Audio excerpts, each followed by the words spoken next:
என்னது புதுச்சேரியில தமிழக வெற்றி கழகத்தோட பொதுக்கூட்டமா? என்னன்னு முழுசா சொல்றதுக்கு முன்னாடி நம்ம சேனலை சப்ஸ்கிரைப் அண்ட் ஃபாலோ பண்ணிக்கோங்க.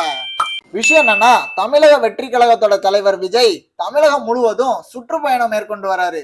துரதிருஷ்டவசமா கடந்த செப்டம்பர் மாதம் 27ஆம் தேதி கரூர்ல நடந்த மக்கள் சந்திப்பு நிகழ்ச்சியில விஜய் பேசி கொண்டிருந்த போதே கூட்ட நெரிசல் ஏற்பட்டதால 41 பேர் பலியானாங்க.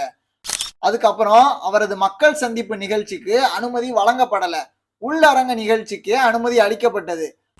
அதுக்கப்புறம் கடந்த மாதம் காஞ்சிபுரத்துல உள்ளரங்க கூட்டமா நடைபெற்ற நிகழ்ச்சியில 2000 பேர் மட்டுமே அனுமதிக்கப்பட்டாங்க. இதுக்கப்புறம் அண்டை மாநிலமான புதுச்சேரியில மக்கள் சந்திப்பு நிகழ்ச்சியை நடத்த தமிழக வெற்றி கழகம் அனுமதி கோரினது. ஆனா தமிழக சாலைகளோட புதுச்சேரி சாலைகள் சிறியதுன்னு சொல்லி மக்கள் சந்திப்பு நிகழ்ச்சிக்கு புதுவை அரசு அனுமதி மறுத்துட்டாங்க. இந்த நிலையில பொதுக்கூட்டத்துக்கு அனுமதி தாங்கன்னு மீண்டும் கேட்டிருந்தாங்க. புதுச்சேரி முதல் மந்திரி ரங்கசாமி அவர்கள் அதிகாரிகளுடன் ஆலோசனை மேற்கொண்டு தமிழக வெற்றி கழகத்தின் பொதுக்கூட்டத்துக்கு அனுமதி அளிச்சிருக்காங்க. புதுச்சேரி உப்பளம் மைதானத்துல வரும் 9ஆம் தேதி தமிழக வெற்றி கழக பொதுக்கூட்டம் நடைபெற இருக்கு. இந்த கூட்டத்துக்கு 10,000 பேர் மட்டுமே பங்கேற்க அனுமதி அளிச்சிருக்காங்க. அதே மாதிரி இந்த பொதுக்கூட்டத்துக்கு மேடை அமைக்கப்படல. பிரச்சார வாகனத்திலேயே நின்றபடி விஜய் பேச இருக்காரு.